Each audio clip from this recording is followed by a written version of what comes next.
زندگی میں ایک ایسا وقت آتا ہے جب انسان کہتا ہے کہ اب سارے دروازے بند ہو چکے ہیں، کیا ہوگا اور کیسے ہوگا؟ یاد رکھیں، یہ الفاظ مایوسی کے ہیں، اور مایوسی کفر ہے، اور کفر ہمیشہ اللہ سے دور کرتا ہے۔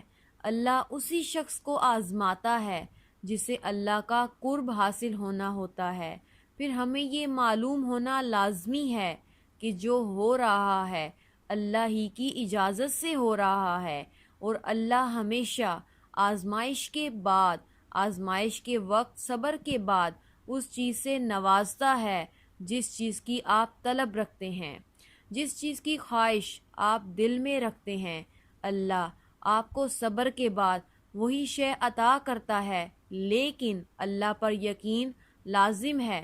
اللہ اس بندے سے بہت خوش ہوتا ہے جو اس کے کاموں پر یقین رکھے، اور جسے یہ معلوم ہو کہ ہر آزمائش کے بعد ہی بلند مقام حاصل ہوتا ہے۔